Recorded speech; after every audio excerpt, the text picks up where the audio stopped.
When physics breaks down, the alarms screamed through research station. Omega-7, like wounded animals. Dr. Keth Voran's 4 arms moved frantically across his control panels, as readings that shouldn't exist flooded his screens. The Zenthari scientist had spent 3 decades studying alien technology from across the galaxy, but nothing had prepared him for this. Admiral Thorne, you need to see this immediately. Keth's voice crackled through the comm system, his usual calm shattered. Admiral Zex Thorne, a towering figure from the warrior race of Drakari, stormed into the research bay. His reptilian features twisted into confusion as he stared at the twisted wreckage floating in the containment field. The debris looked ordinary enough: twisted metal, scorched panels, nothing special, but the readings were impossible. What am I looking at, Doctor? Thorne's deep voice rumbled through the chamber. Keth's eyes never left his instruments. This wreckage came from the outer rim, near the human territory. Initial scans suggested it was from one of their primitive vessels. But Admiral, the molecular structure is completely impossible. The Admiral moved closer to the containment field. Define impossible. The metal is self-repairing. Not just healing minor damage, it's actively restructuring itself at the atomic level. The energy readings show it's generating power from nothing. No fuel source, no external energy input, yet it's producing enough electricity to power a small city. Keth's voice grew more frantic. And that's not even the strangest part. Thorne's scaled hand gripped the railing. Continue. The gravitational field around the debris is fluctuating. It's creating localized distortions in space-time. Admiral, this piece of scrap metal is bending reality around itself, and our physics models can't explain how. The research station had been monitoring human space for decades. Humanity was classified as a Level 2 civilization, recently spacefaring, technologically primitive, constantly fighting among themselves. They were barely worthy of attention, useful only as potential cannon fodder or slave labor, when the Empire eventually expanded into their territory. But this wreckage changed. Everything. Dr. Varan had assembled the finest scientific minds in the sector. Clixons with their crystalline intellects, ethereal beings who existed partially outside normal space-time, even a recovered AI consciousness from the ancient predecessor civilization. None could explain the human debris. Run the molecular analysis. Again, ordered Dr. Synth, a Clixton whose crystal body chimed softly as she moved. Her species had unlocked the secrets of matter manipulation millennia ago, yet she stared at the human artifact with growing unease. The results appeared on the holographic display, and the assembled scientists fell silent. The metal wasn't just self-repairing, it was evolving. Each time they scanned it, the molecular structure had changed, becoming more complex, more efficient. It was learning. This is not technology as we understand it, whispered ethereal Mistwalker, whose translucent form flickered between dimensions. This exists partially outside our reality. It draws power from quantum fluctuations in the void itself. Admiral Thorne had seen enough. How dangerous is it? Unknown, Keth replied.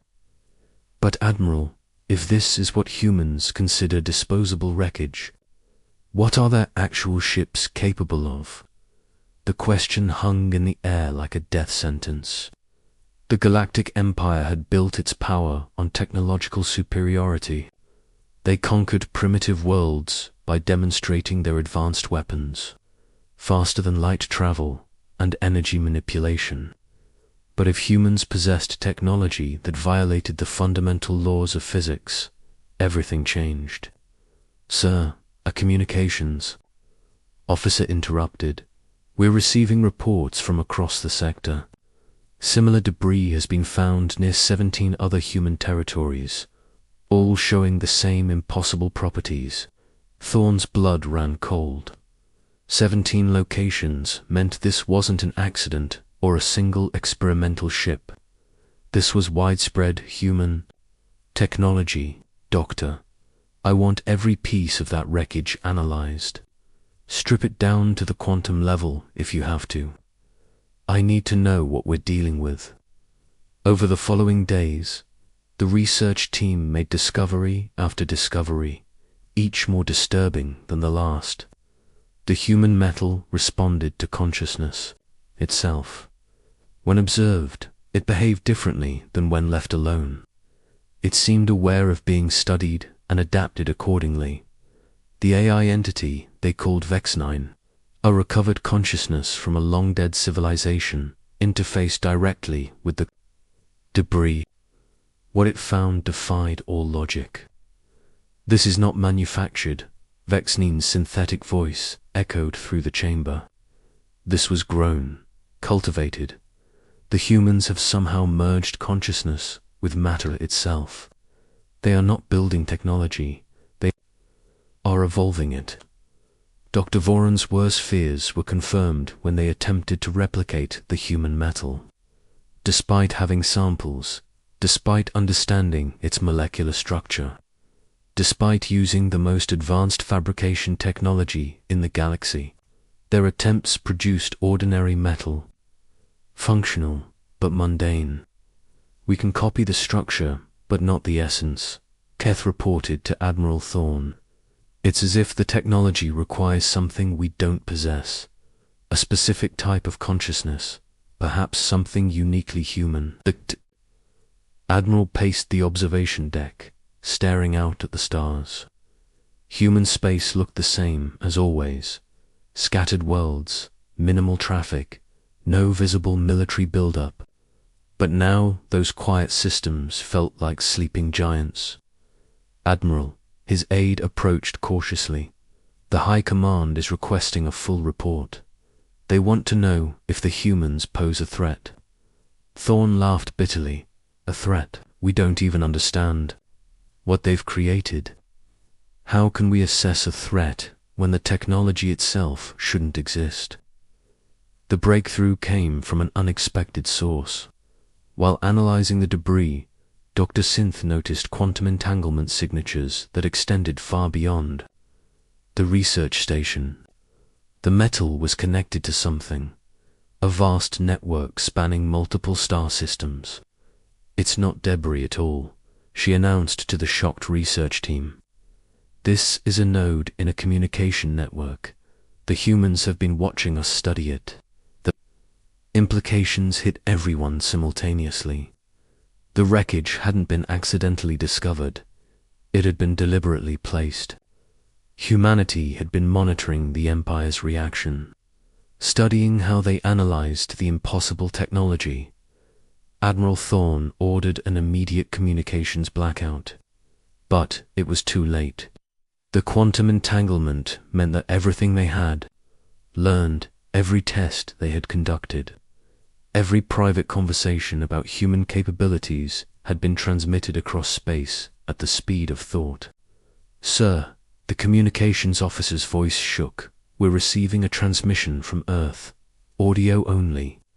The voice that came through the speakers was calm, measured, distinctly human. Greetings, Admiral Thorne. Dr. Voran, distinguished researchers. We hope our little gift has been educational.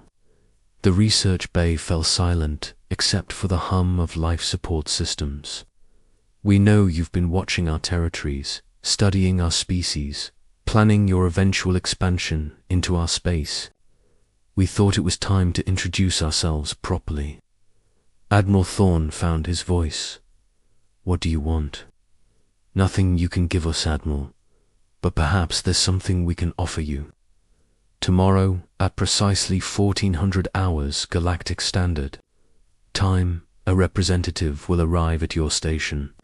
We suggest you prepare for a very interesting conversation. The transmission ended, leaving the research team staring at each other in growing panic. They had been studying humanity, but humanity had been studying them right back. And somehow, impossibly, the humans had been several steps ahead the entire time. Dr. Varan looked again at the metal fragment floating in its containment field. It pulsed once, gently, almost like a heartbeat, like it was alive, like it was smiling. "Admiral," he whispered, "what if we're not the advanced civilization in this scenario? What if we're the primitives being studied?" Thorne had no answer. For the first time in his military career, he felt truly afraid. Not of death in battle or political consequences, but of irrelevance, of discovering that everything the Empire believed about itself was wrong. Outside the research station, space began to shimmer. Reality itself seemed to bend and flex like liquid metal. Whatever was coming would arrive soon, and Admiral Thorne suspected that nothing would ever be the same again. The metal fragment pulsed again, brighter this time, and across the galaxy, on distant worlds that had never heard of humanity similar. Fragments began to glow in response. A network was activating. A message was being sent. Humanity was ready to reveal itself to the galaxy, and the galaxy was about to learn that they had been terribly, catastrophically wrong about everything. Humanity's secret evolution, the space around Research Station Omega-7, didn't tear open or flash with exotic energies.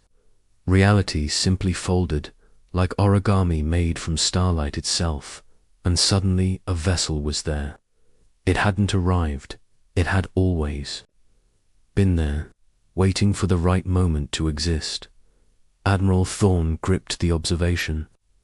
Deck railing so hard his claws left gouges in the metal. The human ship defied every principle of engineering he understood. It had no visible propulsion, no energy signatures, no structural framework. It looked more like a living thing than a machine, organic curves that seemed to breathe, surfaces that shifted between transparency and solidity. Scanning the vessel, Admiral reported his sensor officer, then paused. "Sir, the scanners are showing conflicting data. The ship registers as both there and not there simultaneously. It's as if it exists in multiple quantum states at once." Dr. Voran's voice crackled over the com. "Admiral, the quantum entanglement signatures from our metal fragment just increased by several 1,000%. That ship isn't just connected to the network, it is the network, somehow."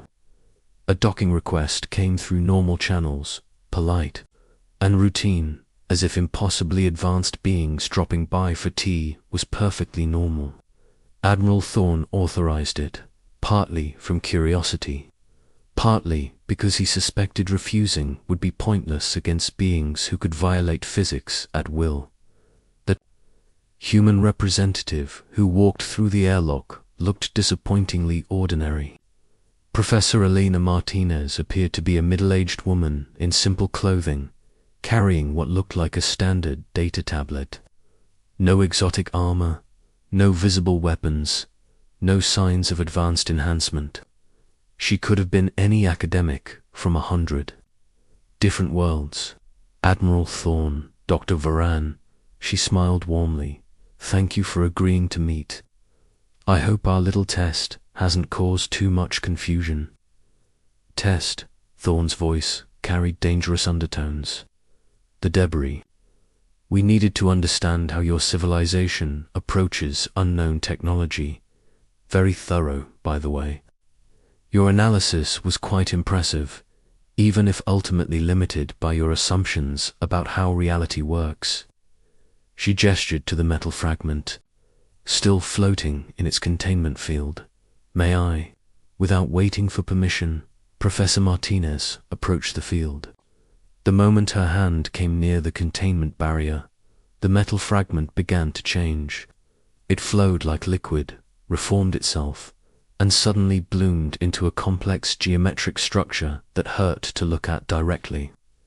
You see, Admiral, you've been thinking about this all wrong. You assumed this was technology, something built, manufactured, programmed. But humanity stopped building things centuries ago. We grow them instead. Dr. Voron's instruments went wild as the transformed metal began interfacing directly with the station's systems, not hacking or overwhelming them, but communicating with them like one consciousness speaking to another. Impossible, breathed Dr. Synth, her crystal form chiming in harmonics of disbelief. You cannot give consciousness to inanimate matter. Professor, Martinez smiled gently. Who says it was inanimate to begin with? You've been studying the universe for millennia, mapping its physical laws, cataloguing its particles and forces. But you missed the most important discovery of all. She touched the air, and suddenly the research bay filled with impossible colors, shades that had no names, spectrums that shouldn't exist. The assembled scientists stared in wonder and terror as reality became malleable around the human woman. Consciousness isn't produced by matter, Admiral. It's the other way around. Matter, energy, space, time, they're all expressions of consciousness. Once you understand that fundamental truth, everything else becomes possible.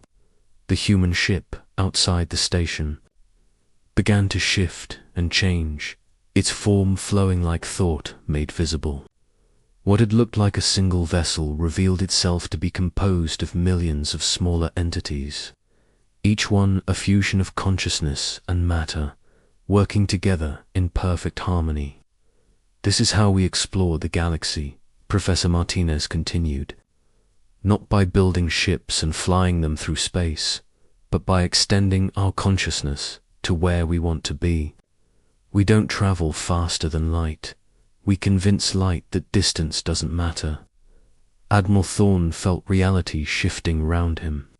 His understanding of physics, of technology, of civilization itself was crumbling. How long, he managed to ask, how long have you been able to do this? The first breakthrough came about 300 years ago. A quantum physicist named Dr. Sarah Chen, my predecessor in many ways, discovered that consciousness could directly influence quantum probability. From there, it was simply a matter of learning to think on larger scales. She gestured, and the walls of the research bay became transparent, showing the vast expanse of space beyond. But now, Thorne could see it differently. Streams of consciousness, flowing between stars, networks of awareness spanning galaxies, the universe itself revealed as a vast thinking entity. We've been watching your empire for centuries, Admiral, studying your expansion, your conquests, your assumptions about technological superiority. We've walked among your people, learned your languages, understood your cultures. You never noticed, because you never thought to look for consciousness without technology. The assembled scientists were struggling to process what they were seeing. Their instruments designed to measure matter and energy were useless for detecting pure consciousness. They had been blind to humanity's true nature because they had been looking with the wrong eyes. But why reveal yourselves now? Dr. Voron asked, his voice barely steady. Professor Martinez turned serious. Because your empire is about to make a terrible mistake. Your high command believes humans are weak, primitive, ready for conquest. They're preparing an invasion fleet as we speak. We thought it was time to correct that misunderstanding before billions of beings die unnecessarily. She waved her hand, and holographic displays materialized showing Imperial fleet movements, classified battle plans, top-secret communications, information that should have been impossible for any outside force to obtain. We don't want war, Admiral. We've evolved beyond the need for conflict, but we won't allow our people to be enslaved or our worlds to be conquered. The choice is yours, peaceful coexistence or something far more unfortunate.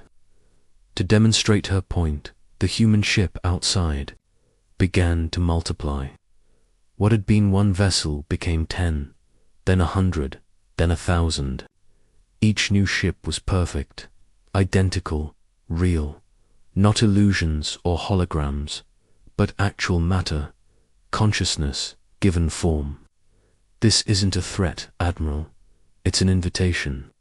Humanity has learned to transcend the limitations that bind your empire's scarcity, distance, the speed of light, even death itself. We're offering to share this knowledge, to help your species evolve beyond the need for conquest and domination.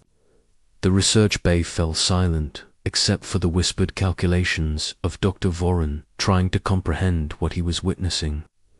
The mathematics didn't work. The physics were impossible. Yet here it was, undeniably real.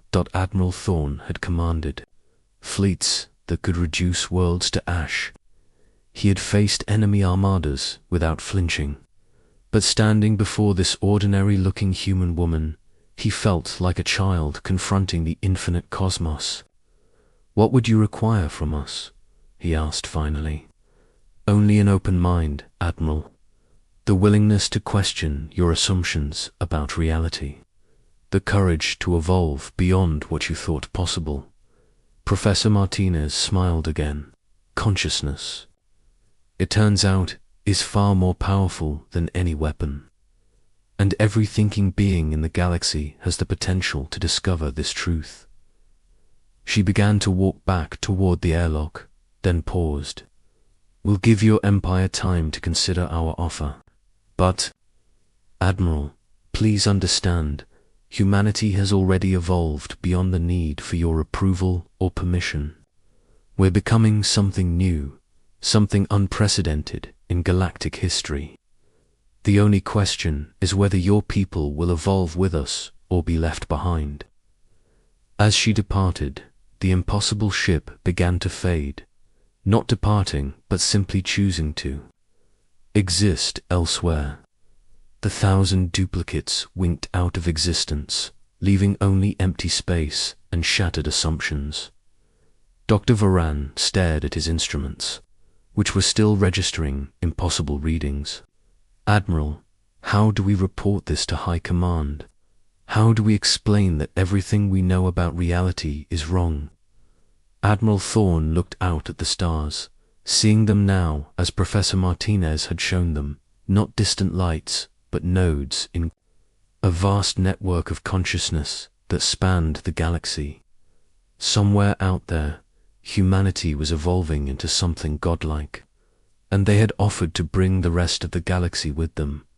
"We tell them the truth, Doctor, that we're not the apex predators we thought we were.